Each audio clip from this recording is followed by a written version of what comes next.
Bats. They're creatures with more than their fair share of hang-ups. For hundreds of years, bats have suffered from a poor image. They've been regarded as dirty, even sinister creatures, with a popularity rating almost as low as spiders, snakes and toads. Now in Queensland, there are moves to lift their standing with the public. This report from Philip Wilson.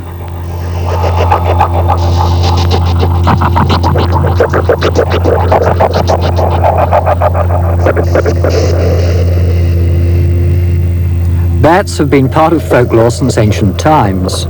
They're mentioned in early Greek and Chinese writings and are portrayed in some of the first Egyptian drawings. In less civilized countries, they were the focus of superstition and morbid curiosity. But their troubles really began during the 15th century, in the remote Balkan state of Transylvania, with the appearance of Count Dracula, a most unpleasant character who forced his soldiers to drink their captives' blood.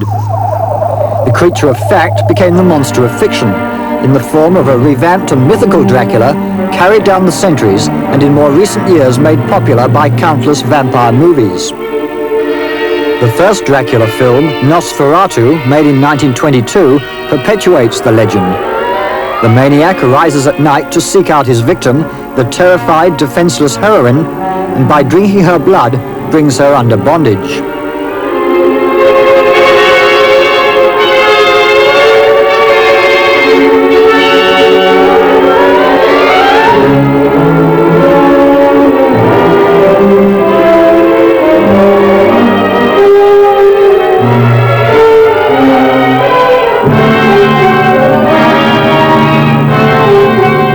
Like the genuine vampire, the monster can work only at night, and as the cock crows to herald the dawn, realizes too late that his sadistic desires have betrayed him. There's been a revival of interest in these films, and a modern version of Nosferatu, it's the old Transylvanian word for vampire, has just been released.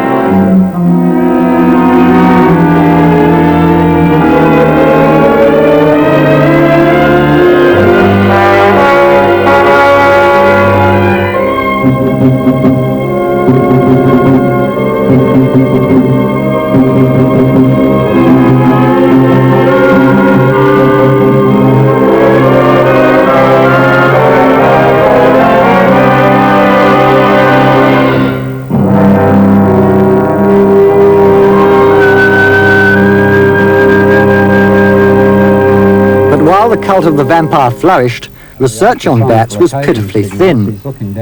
A new book, Bats of Eastern Australia, written by a Queensland anatomy tutor, Mr. Les Hall, throws some fresh light on these tiny mammals.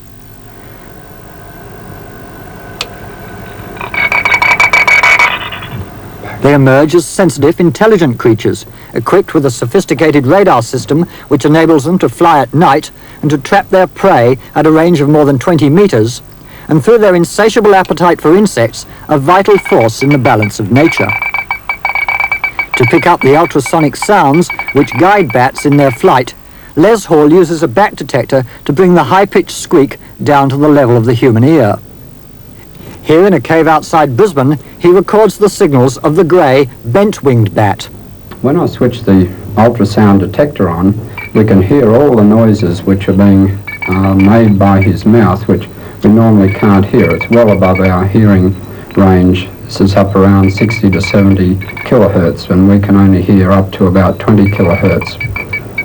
As I approach the bat with the bat detector switched off, we can't hear any noises at all, and when I switch it on, we can now hear the ultrasonic calls coming from the bat's mouth, and he uses these calls to detect insects and catch insects, and also for navigation down here in the mine and outside when he's flying around chasing insects.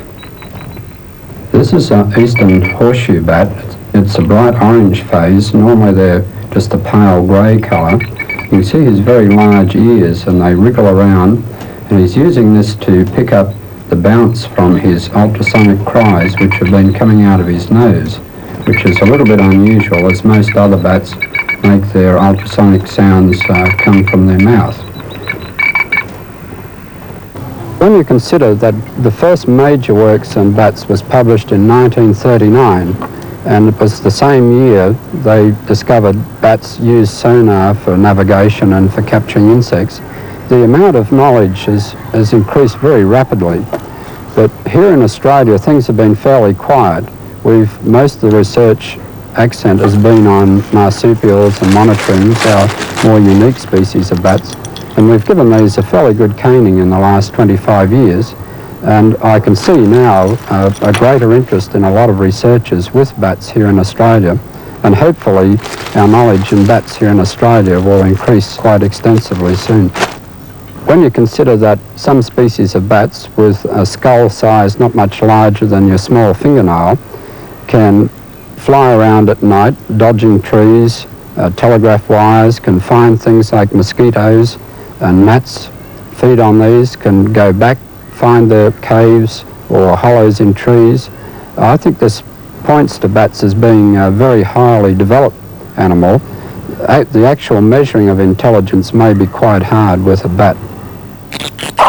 But despite their intelligence and their adaptability, isn't the total image spoiled by the vampire bat transmitting rabies and sucking blood? Vampires are a bit of a bad point for bats, but when you consider that bats, after rats and mice, are the most abundant mammal group in the world, having about 850 species, I think it's quite reasonable to expect one or two baddies in the camp. Some of the baddies, at least to fruit growers, live in a camp on the Brisbane River, less than 10 kilometres from the city centre. This colony of fruit bats, or flying foxes, about 6,000 strong, roost in the mangroves next to the Indooroopilly golf course. They hunt at night and stay home by day, hanging upside down from a chosen branch by their thumbs. They spend much of their time in squabbles over territory, in careful grooming, or if they're male, in displaying themselves to the girl next door. Rarely do they sleep. Flying foxes, bigger than most bats, are also the most vocal. They have more than a dozen calls, all of them within the range of the human ear.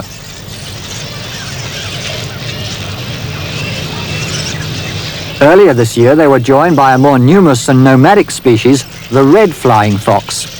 At dusk, the sky was darkened as thousands of bats flew over the city in search of their favourite food, nectar from the flowering eucalypt. The visitors stayed 6 weeks, causing severe accommodation problems in the camp and some worry for local airport authorities. No one knows if they'll be back. As more gums are hacked down in tree-clearing programs, the flying foxes lose their staple diet and turn instead to bananas, pawpaws and mangoes. This tube-nosed fruit bat, a rare but tame species, uses his elongated nostrils to examine a ripe pawpaw. The unusual extension of his face might have other uses, but at this stage no one really knows. The spots on his wings, he's the only bat in Australia to carry them, are used for camouflage. Safety in numbers is their principal motto.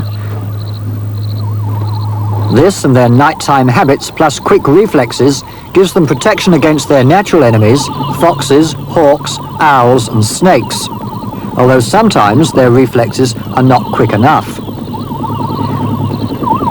Foxes have been known to lurk at the entrance to caves and grab up to 60 small bats in one night.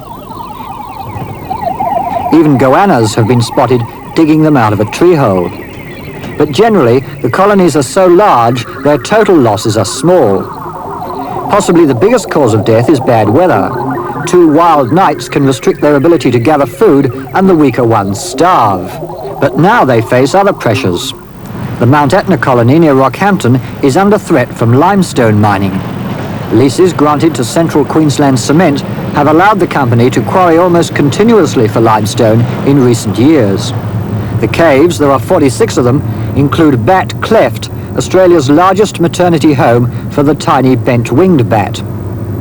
120,000 females crowd into the cavity from December to February to produce their young. Conservationists are worried that the constant blasting and gouging will eventually drive them away.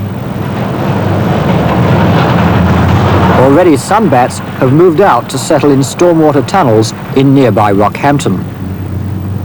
Mr. Hall has been interested in bats for nearly 20 years and has been researching them for the past 8.